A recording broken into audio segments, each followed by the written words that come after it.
Alright, today I'm going to start on a new project, and I thought I'd videotape this and show you guys sort of how I go about converting an old radio into a Bluetooth speaker. So this is an old Truetone radio. I picked it up at a flea market. You can see it's in pretty bad shape, but it's probably not in much different shape than a lot of radios that I convert. It's probably mid-1940s, early 1950s radio.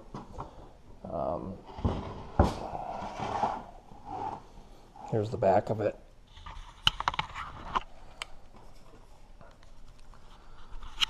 All right, it's in really rough shape. I've already been into this radio because I wanted to sort of pick one that I can let you guys follow around with, and I wanted to see what I was dealing with. Now, this radio I'm not going to repair. All right, I'm going to convert this into a Bluetooth speaker. Now I know there's a lot of controversy, as you know, every old radio you should repair and try to save. Could I repair this radio? Probably. It's missing the antenna. I'd have to find that, and I don't have a model number on this one. I'm sure I could find that out fairly easily and get a schematic for it. But there were a lot of these radios made. If this was a historically important radio, I'd probably repair it and keep it as such. But it's not. There were a lot of these radios made. It's not in original condition. There's a speaker in there that's not the original speaker. You know, there's a lot of damage to the wiring here. This thing's seen better times. The case is in pretty rough shape. I'm gonna have to repaint this case. The speaker grill here is ganked. Speaker cloth. So this is the before, and I'm going to show you how I'll transform this into a Bluetooth speaker and make it pretty again. And like I say, there's controversy as to whether or not you should repair these things, and you know, everyone is precious and should be repaired and saved. But you know, this is, even if I was to get this up and working again, it's, you know, working as well as it did when it was first made, no one's really going to listen to it. They'll put it on their shelves, and it'll be a nice thing to look at, but it won't be utilitarian. So this way, if I make it into a Bluetooth speaker, not only will it look good, but people will use it. And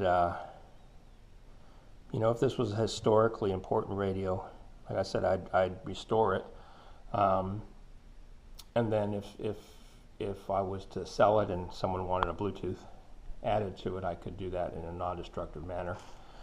In fact, you know, in this type of radio, there's this radio has a transformer, and it has an input for a phonograph. You know, so it could be done that way.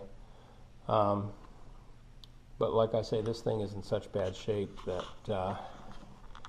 it's really not worth repairing. I think I could make much better use of it as a Bluetooth speaker.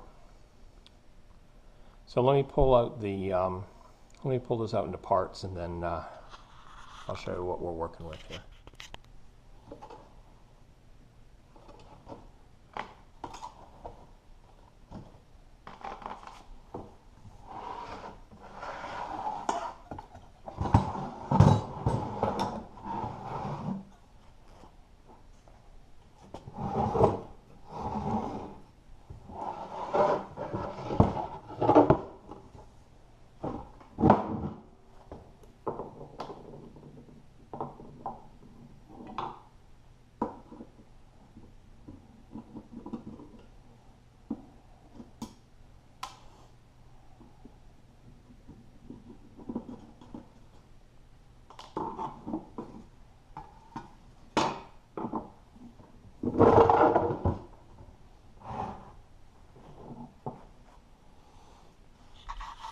So here we have the parts.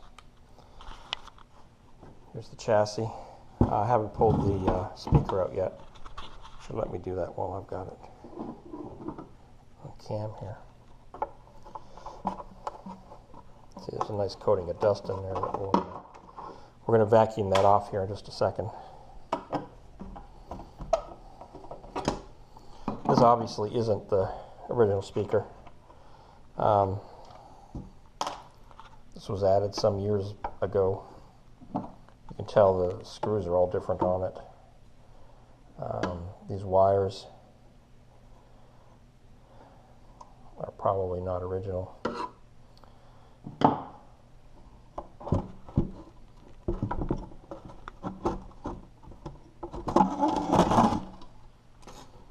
Oh, there goes the grill cloth. Speaker's not in bad shape. I may try to salvage the speaker actually. I don't put my finger through it. If not, then what I'll probably do is reproduce this board and probably make this a stereo. Put two, probably put two 3-inch drivers in there. But we'll cross that bridge when we get to it. The speaker cloth we're going to have to replace. We'll see what we can find. We're not going to get the same type of original speaker cloth, but we'll make it pretty. The case here. It's dirty, but it's in good shape. I don't see any cracks. Piece of glass here for the face. I'm just going to leave that in there for now. These clips tend to get brittle. And it also looks like someone's glued this in here, so I really don't want to be messing with this and break the glass.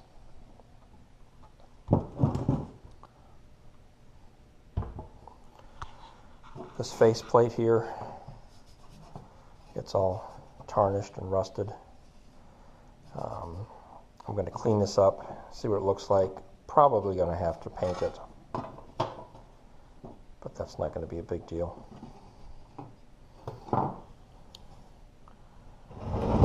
And the chassis. Alright, this is an AM/FM radio. Power transformer here. Output transformer, caps. Mechanisms are really dirty. It's got a couple of tubes left in it. Let's have a look at the knobs. So on-off knob here, tone here, tuning right here. And this one's probably banned.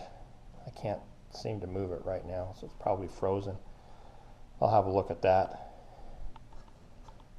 A couple of lamps that will change out with LEDs.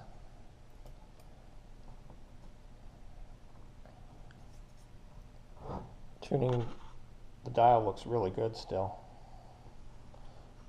Let's have a look underneath.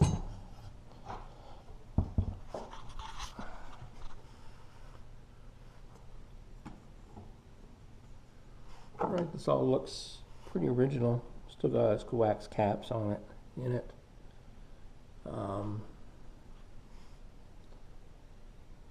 So we're going to take all that out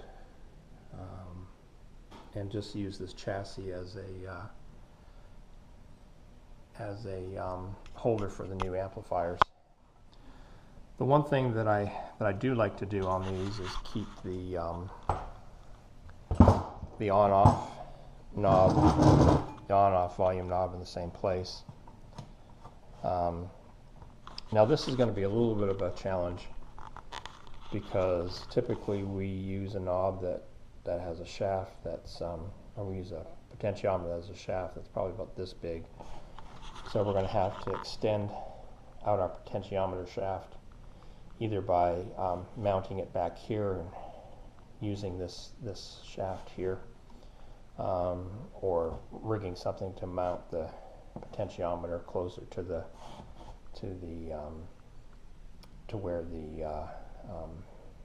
where the case butts up against here. but we'll have a look at that in a little bit too. So the first thing I'm going to do is I'm going to go ahead and vacuum all this out. Start taking parts off of this chassis. I'm going to try to salvage this transformer. I don't know if it works or not, but if it works, it'd be a nice little transformer to have. Going to keep all the tuning intact. It's nice to be able to tune this on the be able to twiddle these knobs and to move the pointer on the dial. So if this is something that you're interested in, keep a watch out. Obviously this is going to be a multi-part video. I'll try to put out a video a week and show you the progress on how this is done. All right, thanks.